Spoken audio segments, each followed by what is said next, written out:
l'édito Écho d'Europe 1. Bonjour Daniel Fortin. Bonjour. Daniel, rédacteur en chef au journal Les Échos. On va s'intéresser à Wall Street ce matin et à ce parfum d'euphorie qui a gagné la bourse de New York. Wall Street finit l'année 2013 en fanfare avec 6 records d'affilée à la hausse évidemment ces derniers jours. Le marché des actions est en très très grande forme. Visiblement les Américains, eux, ont renoué avec l'optimisme, Daniel. Oui, on ne sait plus quel superlatif employer pour qualifier ce qui est en train de se produire aux États-Unis. C'est l'enthousiasme, l'euphorie.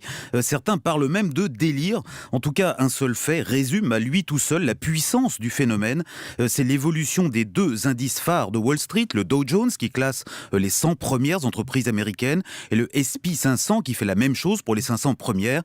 Eh bien, ces 2 indices donc ont battu à 100 reprises cette année. Je dis bien 100 fois le record de toute l'histoire de la bourse new-yorkaise.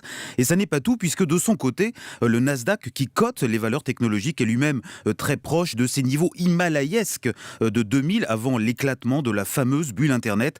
Ça n'est donc pas un simple épiphénomène mais une tendance lourde. Alors vous parlez Daniel d'euphorie, de délire même. Qu'est-ce qui explique tout ça ? Eh bien il y a une première explication toute simple, c'est la confiance retrouvée des Américains dans la bonne santé de leur économie. Il faut dire que les derniers chiffres sont encourageants. Avec un taux de chômage tombé à 7%, une croissance qui pourrait dépasser les 3% l'an prochain et des résultats d'entreprises en plein boom. Il n'en faut pas plus pour redonner aux Américains le goût des actions dont ils sont d'habitude friands, mais dont ils se méfiaient depuis la crise. Et puis il y a un deuxième phénomène plus technique, c'est la politique de la Banque centrale américaine qui injecte massivement des liquidités dans l'économie et qui maintient ses taux d'intérêt très bas. Les épargnants en profitent pour emprunter de l'argent à bon marché. Ils investissent en bourse et comme celle-ci ne cesse de s'envoler, eh bien le tour est joué. Certains parleront d'économie casino comme au plus beau jour d'avant la crise de 29 où les épargnants empruntaient à tour de bras pour acheter des actions.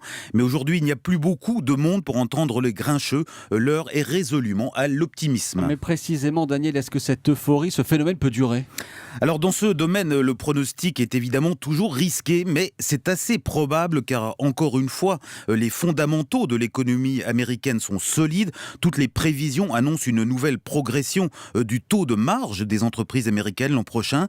Et puis si la Fed a annoncé son intention de ralentir à partir de janvier la planche à billets, les taux, eux, vont rester bas.